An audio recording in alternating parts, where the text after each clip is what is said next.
Banten adalah kota yang kaya sejarah dan memiliki ciri khas karena berada di antara dua tradisi utama Nusantara, yaitu tradisi kerajaan Jawa dan tradisi tempat perdagangan Melayu. Berawal sekitar tahun 1526, ketika Kesultanan Cirebon dan Kesultanan Demak memperluas pengaruhnya ke kawasan pesisir barat Pulau Jawa. Saat itu, Fathahillah ditugaskan oleh Syarif Hidayatullah dan Sultan Trenggana, Sultan Demak III, untuk membantu Pangeran Hasanuddin merebut Banten dari kerajaan Pakuan Pajajaran. Pasukan diperkuat oleh tentara Islam gabungan Cirebon dan Demak. Sebelum Islam masuk ke Banten pada abad ke-15, pusat pemerintahan Banten berada di Banten Girang, yang merupakan situs kerajaan pada masa Hindu-Buddha pada abad ke-10.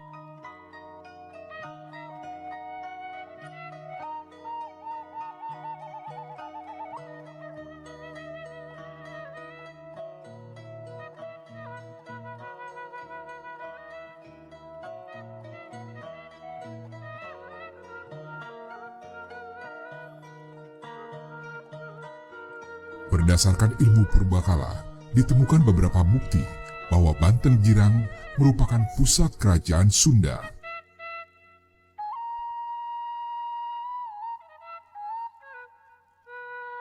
Pada masa itu, kerajaan Banten di bawah kekuasaan Pucuk Umun. Namun setelahnya, kekuasaan diambil alih oleh Maulana Hasanuddin.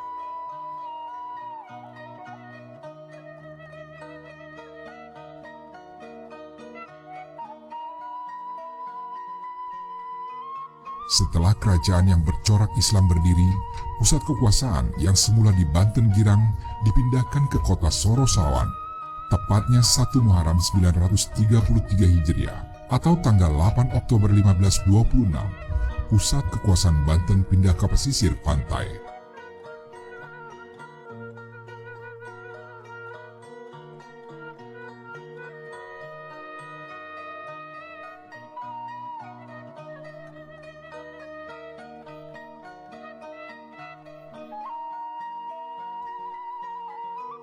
Setelah penaklukan tersebut, Maulana Hasanuddin mengembangkan benteng pertahanan yang dinamakan Surosowan, yang dibangun 1552 hingga 1570 Masehi.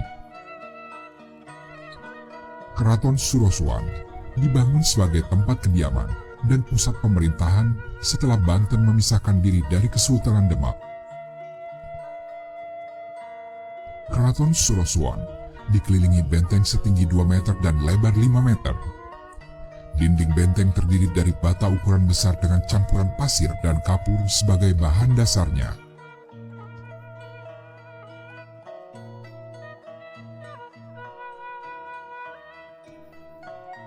Keraton ini memiliki 3 pintu gerbang yang terletak di sisi timur, utara, dan selatan.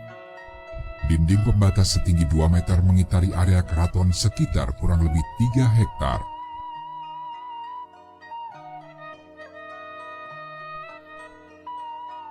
Surosowan mirip sebuah benteng Belanda yang kokoh dengan bastion, sudut benteng yang berbentuk intan di 4 sudut bangunannya.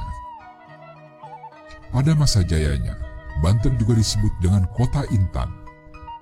Benteng Surosowan ini masih memiliki beberapa sisa ruang yang dapat dilihat.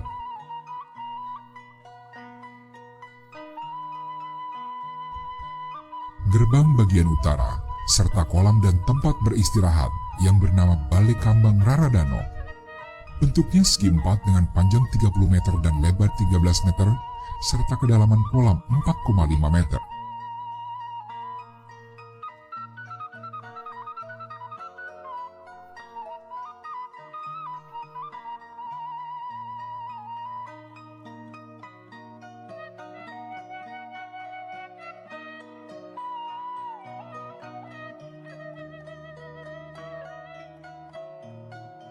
Selain sumur, air untuk memenuhi kebutuhan keraton diperoleh dari Danau Tasik Ardi yang airnya berasal dari Sungai Cibanten.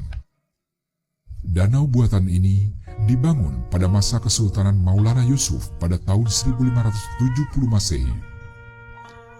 Danau diperuntukkan sebagai pemasok air bersih ke keraton yang berjarak 1,5 km dengan beda ketinggian 3 meter.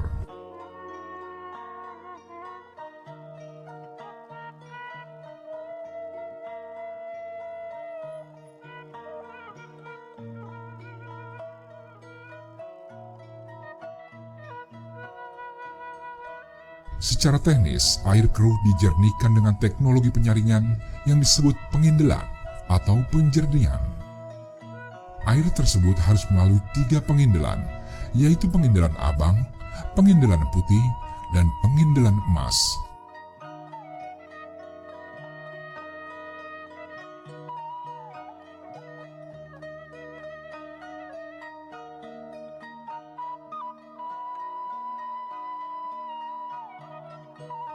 Air bersih disalurkan dengan pipa-pipa terakota menuju bak pemandian di dalam tembok keraton, hanya dengan memanfaatkan kemiringan.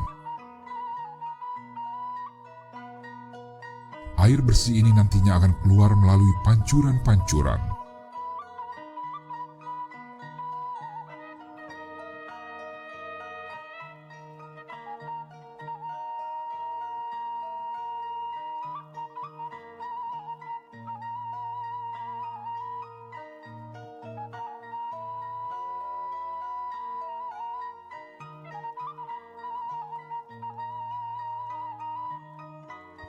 Keraton Surosowan dulu dikelilingi kanal-kanal lebar, sekitar 5 meter sebagai perlindungan dari musuh dan sebagai jalur transportasi.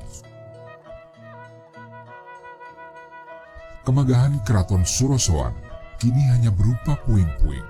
Bangunan di dalam dinding keraton tak ada lagi yang utuh, hanya menyisakan runtuhan dinding dan pondasi kamar-kamar berdenah persegi 4 yang jumlahnya